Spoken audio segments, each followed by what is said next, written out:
When I was a kid, telling stories was everything to me. To step into someone else's shoes for a while, to step inside their head for a while, to feel their joy, their anger, their hatred, their fear, their sadness. Because even feeling someone else's pain was better than feeling my own.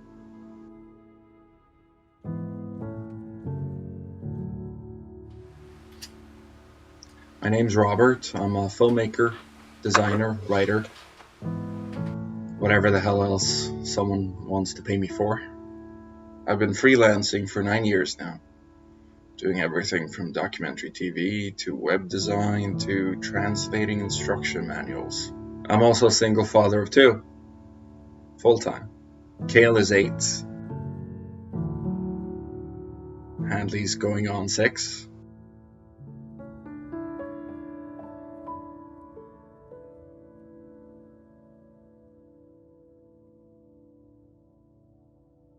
Every day is mostly the same. I wake up, I take the kids to school, I come home, and I either work or I sleep if I can afford it.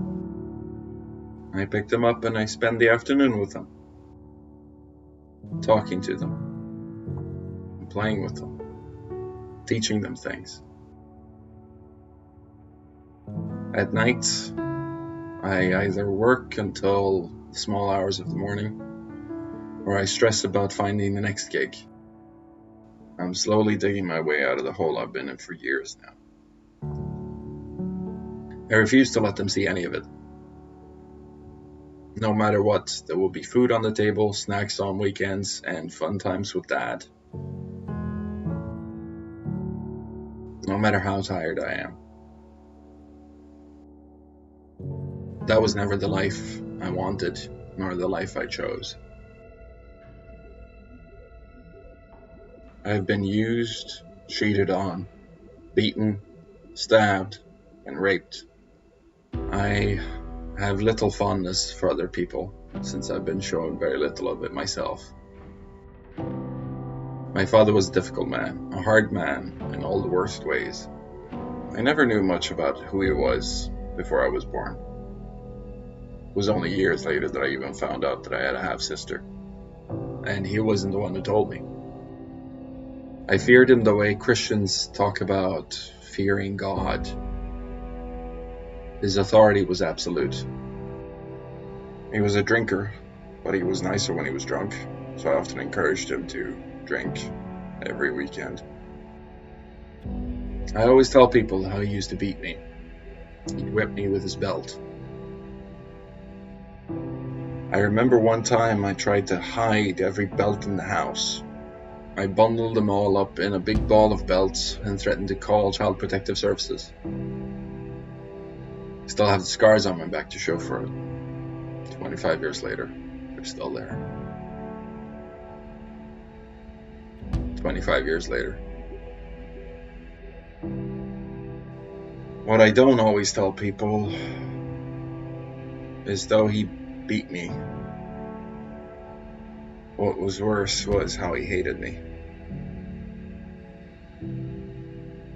Whenever I did something wrong, he'd growl and whisper into my ear all the ways he'd murder me.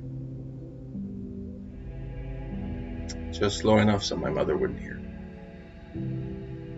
I wasn't even 10 years old, and every day I'd wake up in fear of the man sleeping in the next room.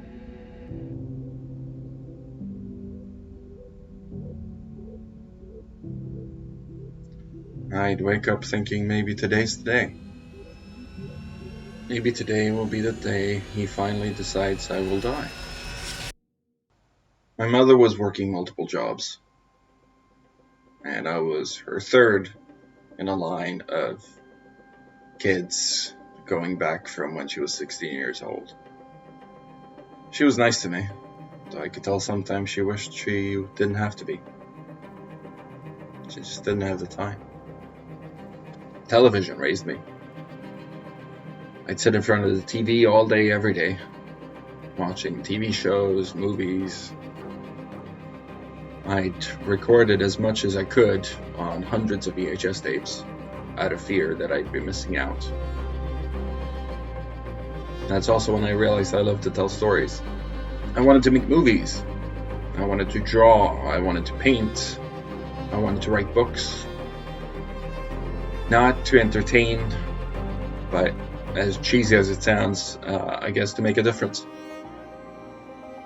I like to say I'm not in the entertainment business, I'm in the propaganda business. See, I've been a misanthrope for as long as I can remember. I can count the good people I've known on one hand. Deep down, I think everyone, in the right circumstance, they reveal themselves and their baser instincts. Becoming a father changed things, though.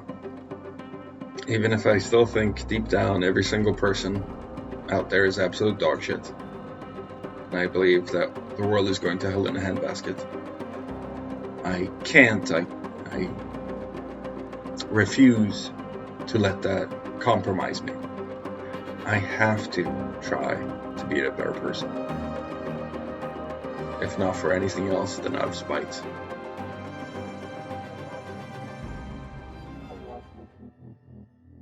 My dreams got derailed for years, though, as I found yet another abuser who manipulated and used me, this time with kind words and a smile. I let my defenses down. I dropped my guard. Became isolated, trapped, stuck in a third world country. Thought of killing myself many times. I begged for a gun to put in my mouth.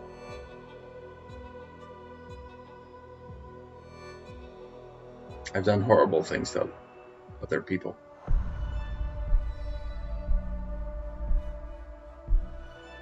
I was a high-functioning alcoholic for a while when I was younger. Antisocial, self-destructive. Sometimes I thought maybe I deserved it. The pain. And I'd look at the kids and I would get hope. I would hope that if I could help raise them to be better than that, to be kinder to everyone, no matter who they are, what they've done, to stick to their principles and to be that immovable monolith of a good person that I so desperately wanted to be, even though I already failed, then maybe they could help others become that way. Then the pain would be worth it. I guess I'm making this as much for them as I am for myself. I wanted to prove to myself that the dream is still alive, that I still matter beyond being a provider and a caretaker and a rock to lean on, that I am still a person. And as for my kids, I hope they'll see this one day and understand who their father was, what kind of person I was, and know my story. And hopefully by then, they continue on the fight.